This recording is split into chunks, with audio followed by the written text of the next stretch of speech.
Louvado seja nosso Senhor Jesus Cristo. Nós vamos dar continuidade à nossa leitura do Gênesis, nosso 14º encontro, o homem antes e depois do pecado. Nós estamos aqui falando da teologia hebraica. Como o judeu lê esta passagem do Gênesis, capítulo 1 e capítulo 2. Então nós vamos dar um adiantamento, vamos continuar aquilo que havíamos falado na semana passada. Nós não vamos entrar na interpretação da mulher, da criação da mulher. Isso vai ficar para um outro encontro. Chegamos agora, então, ao pecado. O homem e a mulher estão nus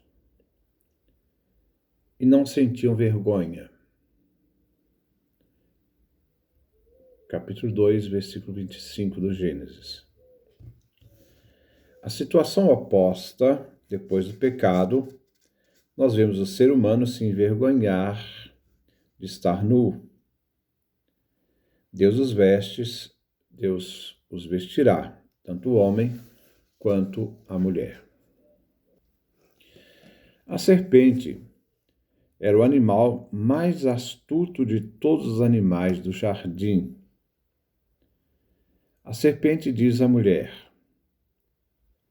Deus vos disse para não comerdes de nenhuma árvore do jardim. Vamos ver como a serpente vai inverter e vai confundir aquilo que Deus falou. A serpente começa com uma mentira,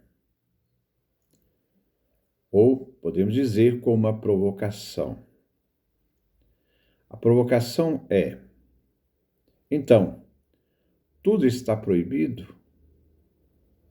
Deus proibiu de comer de qualquer árvore do jardim?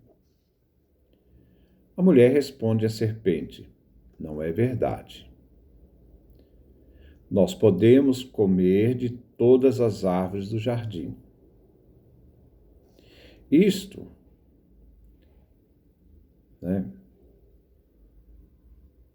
ela respondeu dizendo: pode comer da árvore do jardim.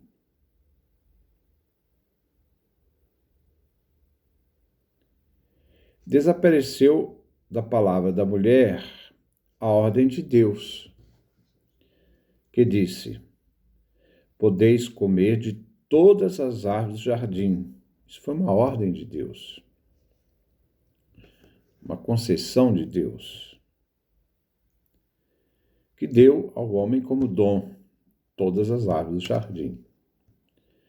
A mulher responde, diferente daquilo que Deus falou: nós podemos comer de todas as árvores do jardim. Mas da árvore que está no meio do jardim, Deus nos proibiu de comer ou tocar, sob pena de morte. A mulher, aqui no texto, não cita a árvore com o nome da árvore do conhecimento do bem e do mal.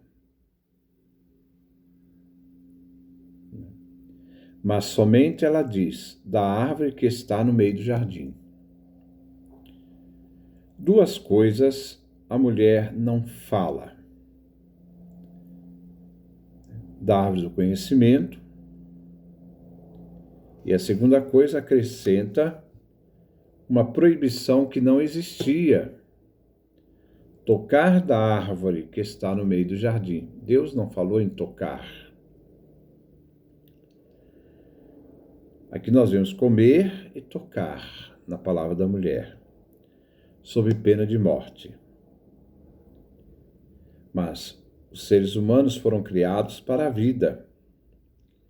Será que eles tinham consciência do que significava morrer? Eles têm consciência da vida. Eles não tinham consciência da morte. A serpente diz à mulher: não, vós não morrereis. Quer dizer, a serpente vai dizer que Deus está mentindo. Então a serpente diz à mulher: vós não morrereis, porque Deus sabe que vossos olhos se abrirão quando comerdes dela, e sereis como Deus, conhecedores do bem e do mal. Quer dizer, Deus não quer que o ser humano tenha o conhecimento que ele tem. Por isso proibiu de comer da árvore do conhecimento do bem e do mal. Isso a serpente diz. Mas a serpente quer dizer que Deus está proibindo, mas a proibição dele de que eles vão morrer não é verdade, eles não vão morrer. A serpente diz: Deus não quer que vocês toquem esta árvore. Tocar apareceu na palavra da mulher. E comer dessa árvore. Porque Deus sabe que quando comerdes sereis como Deus. Vós sereis como Deus.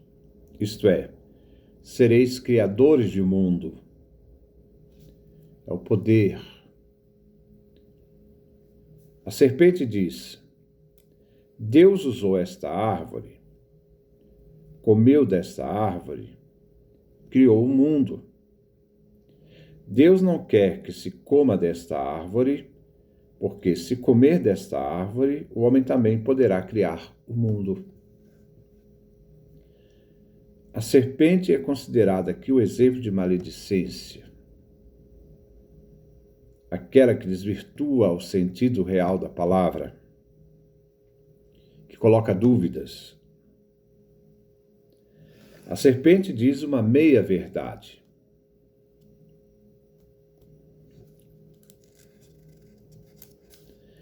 Então a mulher viu que a árvore tentava o apetite, era boa, agradável de se ver, desejável para adquirir conhecimento. Capítulo 3, versículo 6 do Gênesis. Boa para comer, agradável aos olhos, e bela árvore para o entendimento, para pensar, conhecer, para se tornar inteligente. A mulher pegou do fruto da árvore, comeu e ofereceu ao marido, que comeu junto com ela. Nestes versículos, encontramos 4 sentidos. Os olhos, o fruto era agradável de se ver, o paladar, o fruto tentava apetite, a audição, escutou a palavra da serpente, e o tato, pegou o fruto da árvore. Só um sentido, diz a teologia hebraica, não encontramos na cena, o olfato. O olfato é considerado o único sentido que não foi corrompido com o pecado.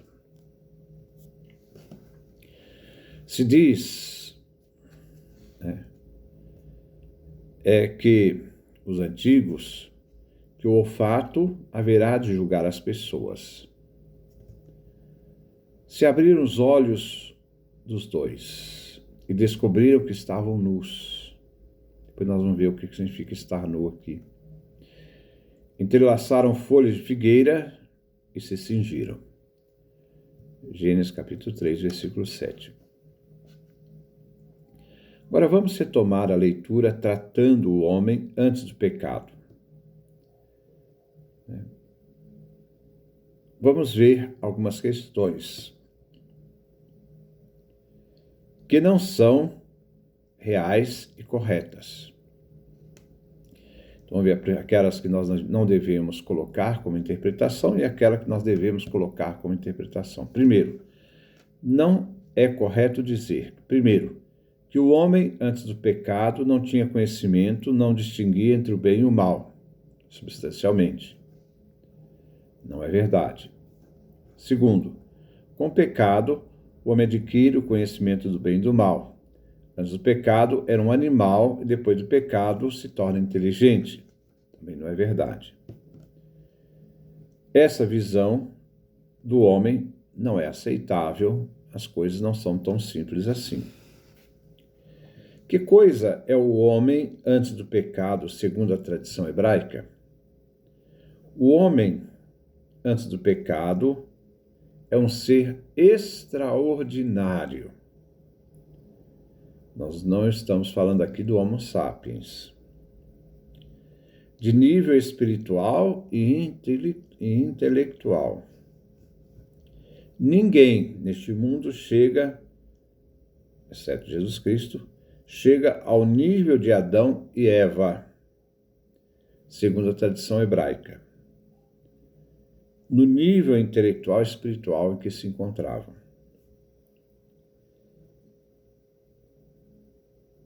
Ele, o ser humano, obscurava a luz do sol. Era uma descrição de um ser espiritual. A espiritualidade se descreve através da luz, a sabedoria.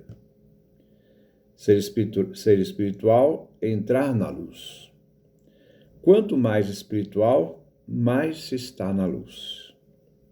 Quanto mais material, menos se tem luz. Quanto mais o ser humano está em Deus, mais é luz. Quanto mais longe dele, menos luz. O Sol vem considerado um ser espiritual, pois tem luz, e a Terra, que é matéria, é opaca. O que é opaco é material, o que é espiritual emana luz, manifesta o esplendor. A parte inferior do homem emana mais luz do que o Sol. O homem é superior aos anjos. Eles estão a serviço dos homens. Os anjos estão para servir os homens. Falar de Adão é falar de um ser altíssimo. E é uma ideia fundamental no judaísmo. Depois nós vamos olhar a diferença do homem antes do pecado e depois do pecado. Que diferença é esta?